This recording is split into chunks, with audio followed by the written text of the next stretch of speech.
Assalamualaikum warahmatullahi wabarakatuh. Nama saya Khalid Ismail, Ketua DPRD Kabupaten Tangerang dari fraksi PDI Perjuangan. Secara kebetulan saya anggota fraksi PDI Perjuangan dan bendahara DPC PDI Perjuangan Kabupaten Tangerang. Mau tahu kegiatan saya? Yuk ikutin.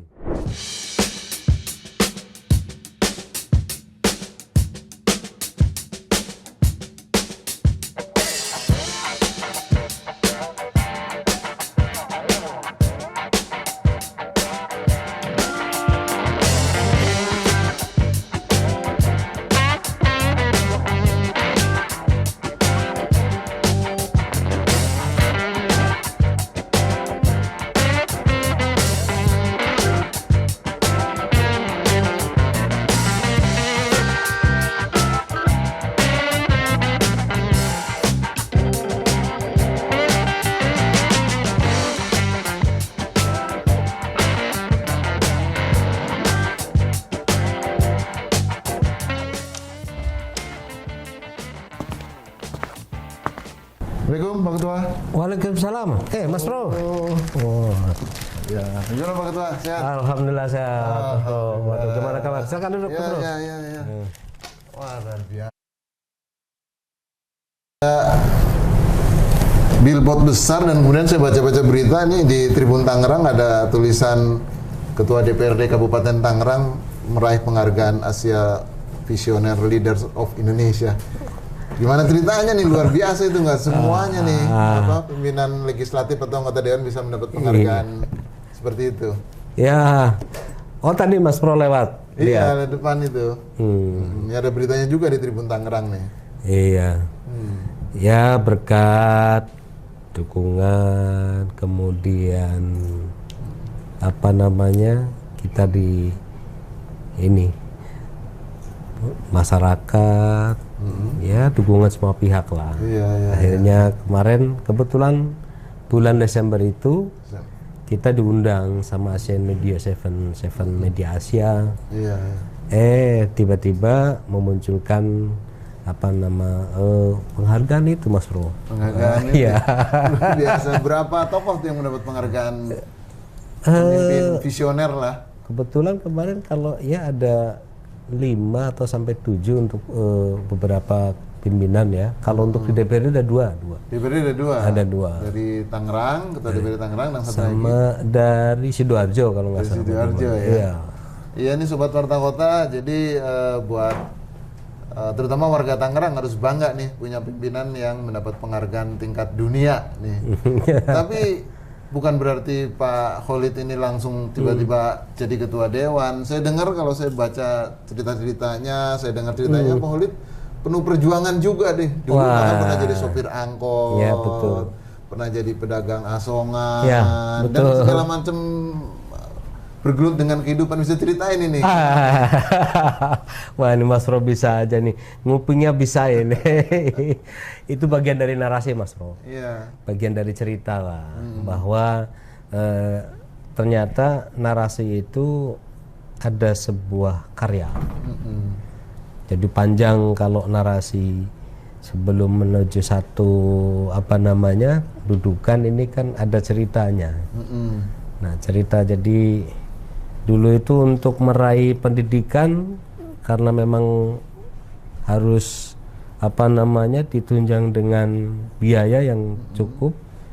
Akhirnya ya sudah, saya yang penting harus bisa mendapatkan ijazah sarjana apapun caranya. Nah, satu-satunya keahlian waktu itu saya nyupir, Mas.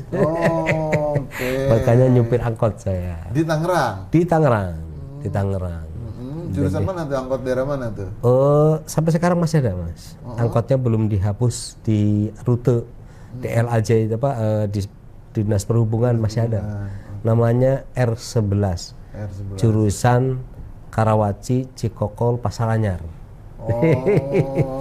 Iya. Berapa lama tuh sopir angkot dulu? Lumayan, kurang lebih sekitar 3,5 tahun sampai 4 tahun lah.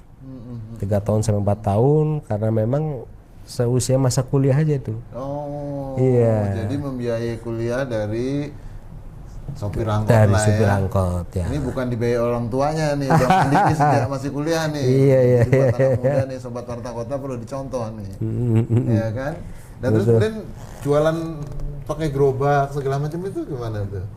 Kalau jualan asongan itu kan temporer lah ya. Temporer di mana kalau ada kegiatan kerumunan apa ya tadi itu kan. Nah terus akhirnya berujung ke itu apa namanya bikin apa itu UMKM waktu itu, ada tempat yang memang sebelum maraknya retail modern itu. Sebelum maraknya retail modern, sebelum Alfamart, Indomart rame, kita bikin namanya Warung Kuningan. Nah, Warung Kuningan ternyata luar biasa itu, Mas. Warung Kuningan itu kita bisa mempekerjakan 6 orang, itu kan. Kemudian kita juga bisa melayani masyarakat secara tradisional gitu. Lumayan, dan ternyata hasilnya juga satu itu bisa kayak punya kontrakan 10 pintu itu. Wah, luar biasa. Artinya selain kita mendapatkan income ya, pendapatan, juga kita bisa membantu orang lain. Betul. Iya. Dan ini mungkin saya lihat kan di pinnya ada pin Pak Karno nih.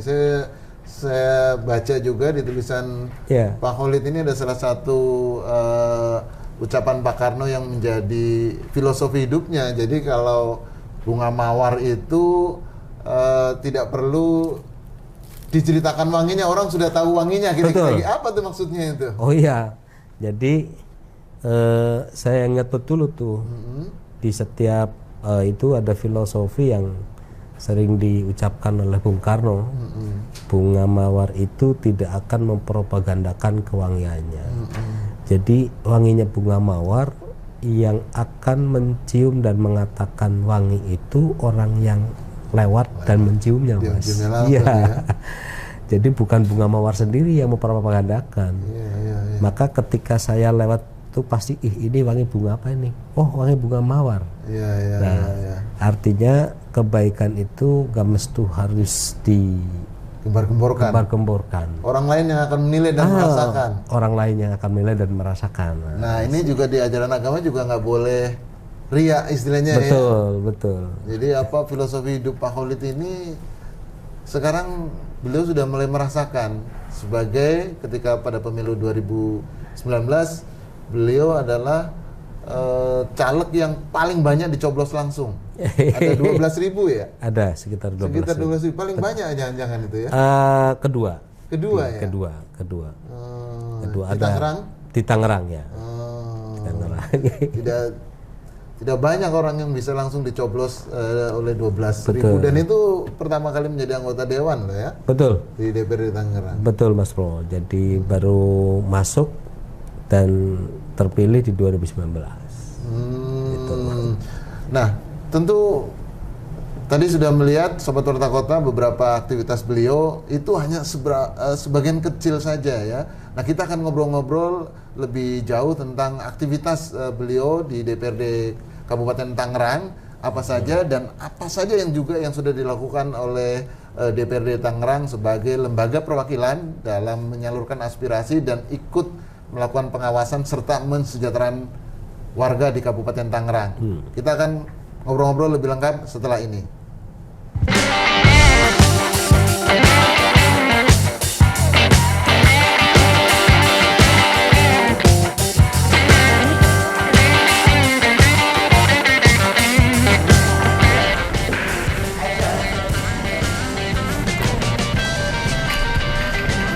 Acara besok.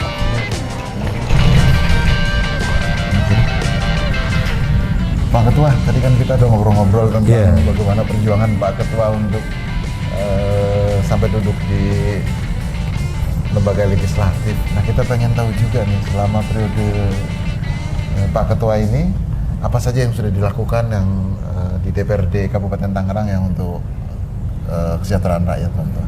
Iya.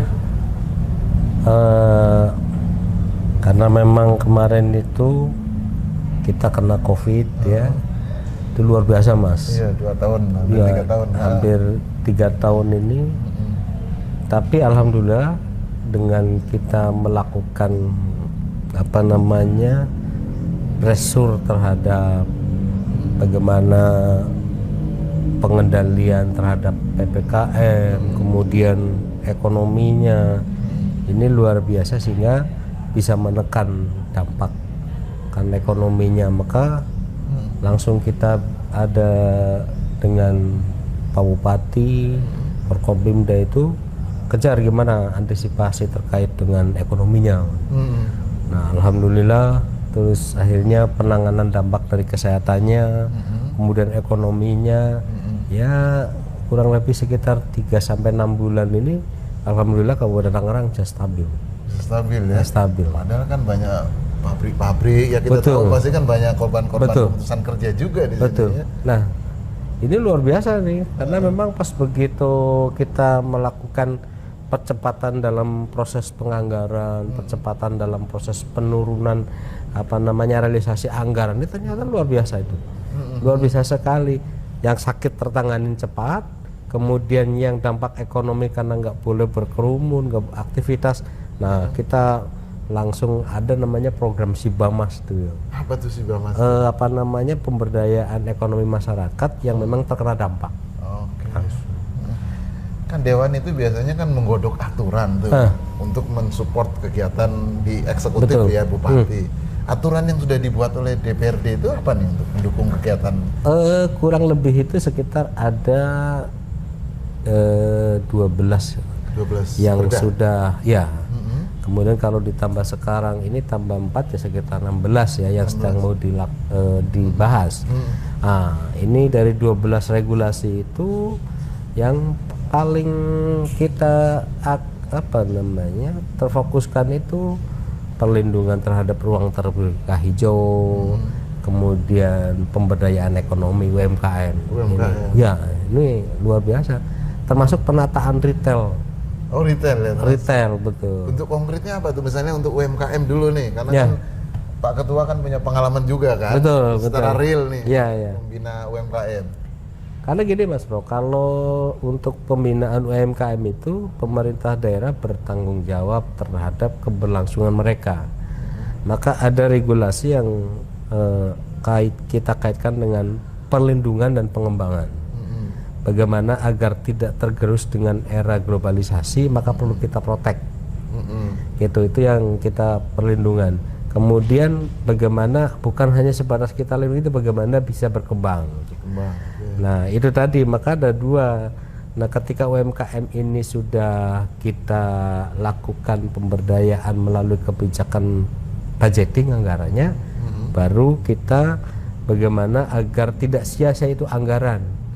Karena dalam rumus ekonomi itu ada produksi, pasti ada tadi ada penjualan.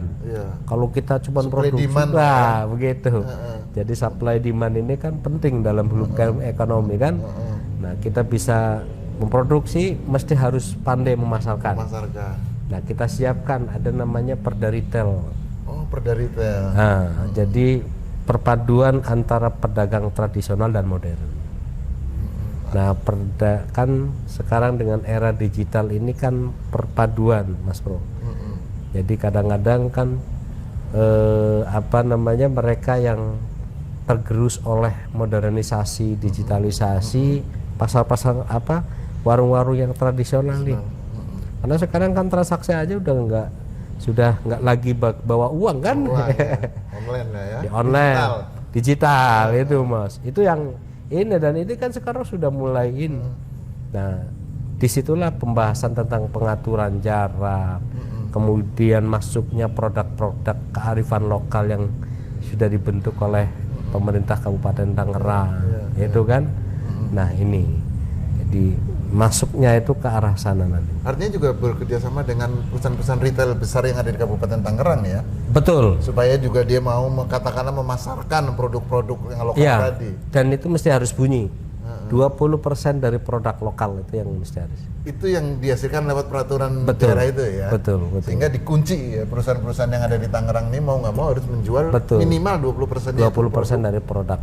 Jadi tadi ketika UMKM-nya sudah dihidupkan, didukung dengan berbagai kebijakan, cara menjualnya pun harus di-backup dan diarahkan. Iya. Karena minimal paling tidak kan dari sekian persen tukin dari ASN yang ada di Kabupaten Tangerang bisa dibelanjakan di situ. Ini cukup membantu sekali. Oh, juga ada kebijakan dari mungkin Pak Bupati dan Dewan ya, supaya para PNS di Kabupaten Tangerang juga belajarlah produk lokal kan, betul, gitu, supaya ekonominya muter ya. Itu. Iya itu, jadi muter ya tadi dari kita untuk kitanya kan itu luar biasa itu. Mandiri di bidang ekonomi kalau kata Pak Karno itu ya. Berdikari. Berdikari ya. Itu berdikari di ekonomi, ya. Terus berdaulat di bidang politik gitu. Luar biasa ya. Ya. Dan itu sudah terjadi di Tangerang ya, paling tidak ini bisa membantu UMKM atau ekonomi rakyat lah kebanyakan yang memang terdampak COVID kemarin ya Pak. Berdampak karena berdampaknya luar biasa karena tadi di satu sisi karena kawasan industri, perdagangan yang tingkat populasi penduduknya cukup tinggi, tingkat kerumunannya cukup tinggi, dan dari sektor itu cukup membantu dalam pendapatan daerah kan gitu. Sekarang trennya sudah mulai naik ya? Sudah mulai naik dan alhamdulillah cukup cuman ya kurang lebih 2021, 2022 itu sudah naik dari 6,2 jadi naik 7,1. Walaupun yang terserap ini sekitar 98% lah dari 7,2 triliun itu. 7,2 triliun ya. Iya. Apalagi nih kira-kira kegiatan Dewan yang sudah dilakukan nih pada periode Pak Khalid? Ya, insya Allah saya dengan dengan pimpinan DPRD dan fraksi PDI Perjuangan juga sedang melihat potensi yang terlebih kepada kearifan lokal yang memang ini Mas Bro, kita kebutuhan lebaran, kebutuhan kadang-kadang di tahun baru, kemudian ini kan banyak kalau di Bali itu ada satu pohon yang ada beberapa pohon yang dijadikan sebagai alat ritual.